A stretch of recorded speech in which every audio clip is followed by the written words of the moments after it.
Hello again, everybody. It's Todd Staruch here at the first ever Atlantic City Celebrity Convention.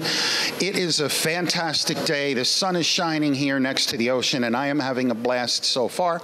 I am just getting ready to roll for these interviews, and the first one today, now the word iconic gets thrown around very liberally. It does, right? But I am sitting here with an iconic performer, Mr. Danny Bonaduce. Danny, how are you, man? Pleasure. Thank you. I'm well. Good to see you. I am doing great. Real quick, I'll have you know, not kidding around, I actually had an argument with my wife one day because she's from a different generation than I am. She's much younger than I am. And she said, well, you know, you're famous. And I said, I'm not famous. I'm iconic. And I was just kidding around until she didn't agree. And I went, no, I am iconic, damn it. I just want to get that out there. Fair enough, man. No, I mean it. And like we said before we started rolling, I'm just a fan at heart, right? I'm not, didn't go to school for journalism, but I'm a fan of, I'm a movie buff, TV buff. So cool. I get to do some cool stuff. Right so it's on. Very cool to sit here with you. It's absolutely my pleasure. So thank you. Now, listen, Partridge Family, like I said, I literally grew up with you in my home.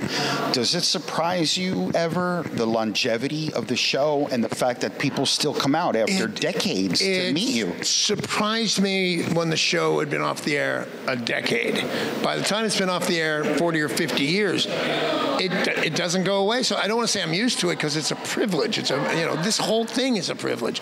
But no, I'm no longer surprised. But I just did a podcast with the Brady Bunch, and so you think you're all badass, and then sure enough, the Brady Bunch outdraws you.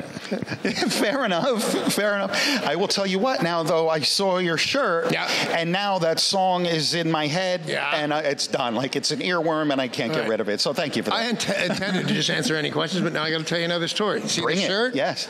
Remember the girl sitting right here, Anne-Marie? Yes. She was wearing it, and I said, I got to get that. She took it off and gave it to me. Wow. Yeah, so Atlantic City's been very, very good to me. How did I miss that? Like, where was the camera she went away when to that happened? Oh, okay. I'm like, wait, right here? So Danny, do you have, I'm sure there's a million of them, but do you have maybe a favorite story or anecdote from the show that you'd like to share with us? Yeah. All right, I'll tell you one that just popped into my head. Do you know we had a guest star very often. Favorite guest, or maybe not favorite, but something the most interesting. Richard Pryor was on the Partridge Family with Lou Gossett Jr. when he had hair. And everybody was Everybody was terrified about Richard Pryor. We're like, what are we gonna do? It's this lily white show. Richard Pryor was this big, and he couldn't have been a nicer gentleman. Although he did use the N-word once in front of kids that had never heard it. There was a steel comb. Mel Burns, the hairdresser, had a steel comb, and he asked, "Hey, where's the N card?" And we all went, "Oh my God, what did he say?" But he came home. But yeah, that's a great story. I'll give you another one, a shorter version. Partridge Family had a dog.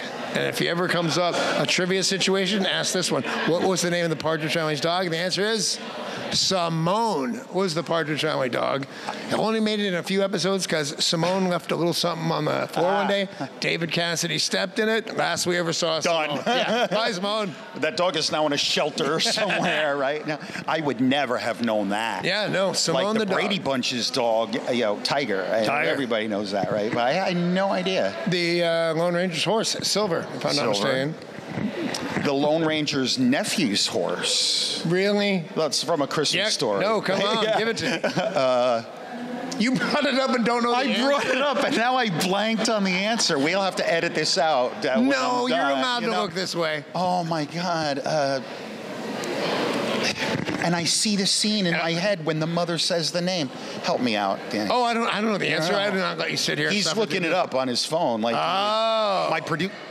my producer should have this stuff ready, wouldn't you think? What's your producer's name? Dave.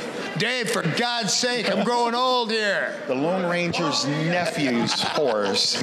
I don't know, and now I'm embarrassed. Honey, do you know the Lone Ranger's cousin? Nephew's horse.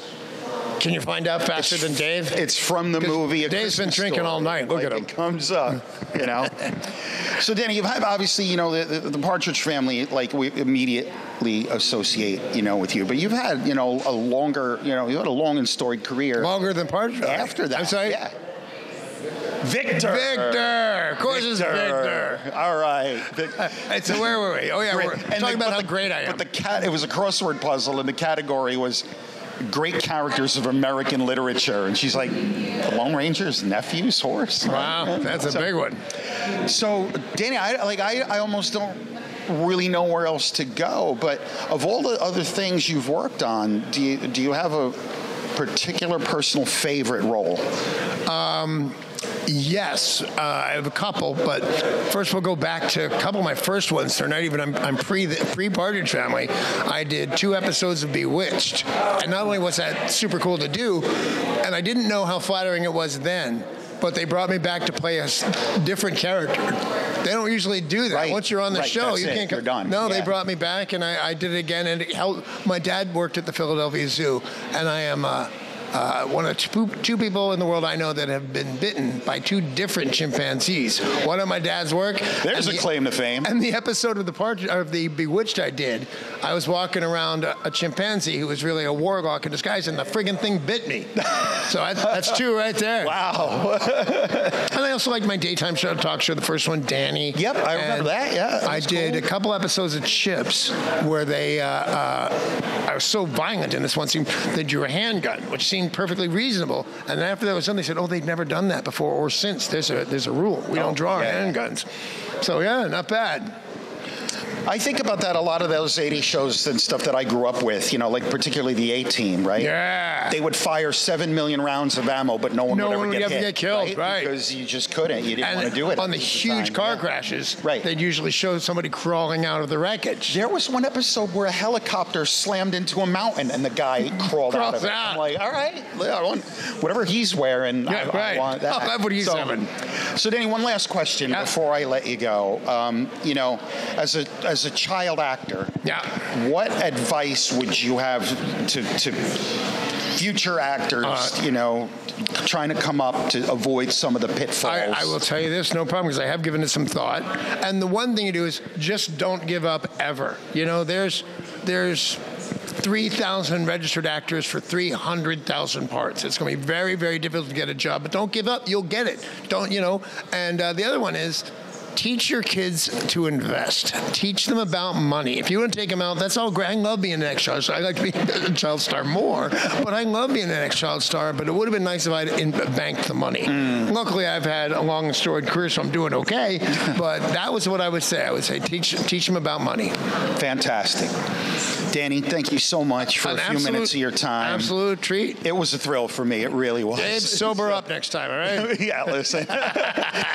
Danny Bonaduce, everybody here at Atlantic City Celebrity Convention. I am Todd Staruch, the Horror Nerd, signing off. We will see all of you in the next interview.